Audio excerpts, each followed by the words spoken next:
2-3 విషయాలు స్ట్రాంగ్ వదిలాడు, ఆధారాలు లేవన్నాడు. ఇప్పుడు ఆధారాలు లేవనంటే నువ్వేమంటావు?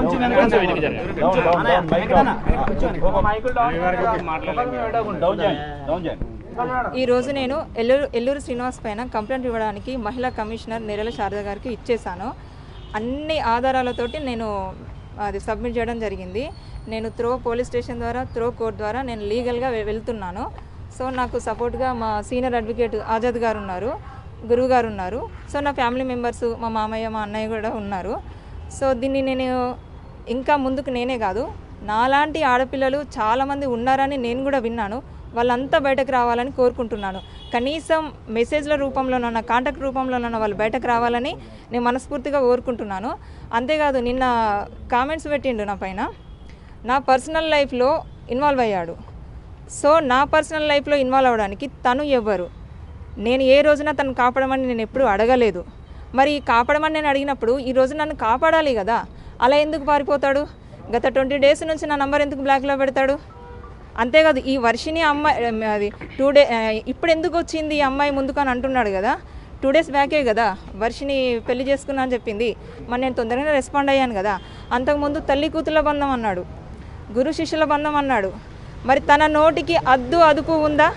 అలాంటి వ్యక్తి నా పైన ఈ తప్పుడు ఆరోపణలు ఎందుకు చేస్తున్నాడు? నిన్న నేనేదో పాయిజన్ బాటిల్ పట్టుకున్నాను అన్నాడు.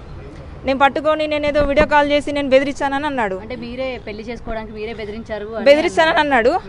నిజంగా అలాంటిది ఏదన్నా పాయిజన్ బాటిల్ అంటే తను మందు అన్నాడు. అది ఏమందో నాకు తెలియదు. ఈ తాగేమందా, అతను తాగేమందా, మరి ఇంకా జనరల్గా ఎవరు తాగేమందో నాకు తెలీదు.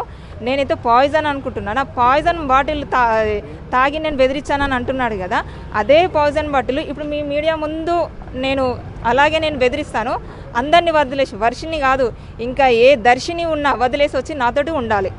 ఉంటాడా? మరి అట్లా వస్తే తను నిజం, లేకపోతే తను అబద్ధం. అంతే కదా. ఉండండి.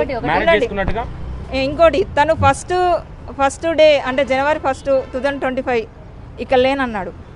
లేకపోతే తను బర్త్డే సెలబ్రేషన్ ఎలా చేసుకుంటాడు వాళ్ళ ఫ్యామిలీ తోటి? చెప్పండి, మీరే చెప్పండి. అతని కేక్ కటింగ్ అవన్నీ ఉన్నాయి. అతను ఎలా బర్త్డే చేసుకుంటాడు? మధ్యప్రదేశ్లో ఉన్నాడు. ఎట్లా అన్నాడు? ప్రూఫ్ చూపెట్టమని చెప్పండి. నా దగ్గర ప్రూఫ్స్ ఉన్నాయి, అన్నీ నేను సబ్మిట్ చేశాను. నేను ఇక్కడ కంప్లైంట్ ఇచ్చాను. రేపు నేను పోలీస్ స్టేషన్, కోర్టు ద్వారా కూడా నేను వెళ్ళి చూపిస్తాను. కానీ మీరు మ్యారేజ్ చేసుకున్నారా? చేసుకుంటే ఎప్పుడు చేసుకున్నారు? వాళ్ళు ఏమన్నా మీ దగ్గర ఆధారాలు ఉన్నాయా మ్యారేజ్ చేసుకున్నట్టు? నాకు పెళ్ళి అయింది, అవన్నీ ప్రూఫ్స్ తన దగ్గరనే ఉన్నాయి. కానీ ఆ పెళ్ళి బలవంతంగా నేను ఇష్టపడుతున్నానని చెప్పేసి కట్టేస్తే అది పెళ్ళి అవుతుందా? చెప్పండి.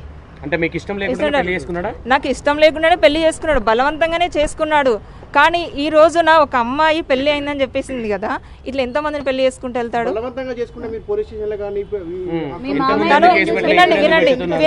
వినండి, తనని నేను అడిగాను, ఇది కరెక్ట్ కాదు అని చెప్పాను. చెప్తే తను బెదిరించాడు నన్ను. నేను ఇన్ని రోజులు కూడా నేను చెప్పలేదు, బెదిరించిండు. అదే ఏమని బెదిరించాడో కూడా తెలియదు. దానికి మీరు లొంగిపోయి పెళ్లి చేసుకున్నారంటే అంతలాగా ఏం బెదిరించాడు? బ్లాక్మెయిల్ చేశాడా ఏంటి? నన్ను ఏమంటారు, ఇది ఎవరికైనా చెప్తే మాత్రం నేను నిన్ను చంపేస్తానని చెప్పేసిండు. సో నేను ఇంకా అవి కూడా అన్నాడు, నాకు ఇవ్వచ్చు, నాకు అవ్వచ్చు అని చెప్పేసి. ఎందుకు లేను? 3 నెలలుగా నన్ను కలిసేవాడు, నాతో స్పెండ్ రూములు తీసుకోలేదు, మేము రూమ్ తీసుకోలేదు.